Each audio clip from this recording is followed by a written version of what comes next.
அமைதியான கடற்கரை பகுதி. மாலை நேரம். 5 மீனவர்கள் கடலுக்கு மீன்பிடிப்பதற்கு செல்ல இருக்கிறார்கள்.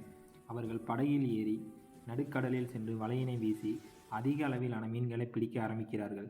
படகு முழுவதும் மீன்களால் நிரம்பி அவர்களின் முகத்திலும் மகிழ்ச்சியும் பெருமையும் தெரிகிறது. சூரியன் மறையும் நேரம். கடல் அமைதியாக உள்ளது. அந்த மகிழ்ச்சி மெதுவாக குறைய ஆரம்பிக்கிறது. கரைக்கு திரும்பும் போது வானொலியின் மூலம் ஒரு எச்சரிக்கை வருகிறது. உங்களை நோக்கி பெரிய புயல் வருகிறது, உடனே கரைக்கு திரும்புங்கள் என அறிவுறுத்தப்படுகிறது. ஆனால் படகின் மீன்களின் எடை அதிகமாக உள்ளது. படகின் எடை குறைந்தால்தான் புயலினை கடக்க முடியும் என்று தெரிந்தும் பேராசையால் யாரும் மீன்களை கடலில் வீச விரும்பவில்லை. உயிரை பற்றி கவலை கொள்ளாமல் புயலை எதிர்கொள்ள முடிவு செய்கிறார்கள். புயல் கொடூரமாக தாக்குகிறது. பலத்த காற்றும் உயர்ந்த அலைகளும் படகை தாக்குகின்றன. அவர்கள் கடுமையாக போராடியும் காற்றின் வேகம் படகை உடைக்கின்றது.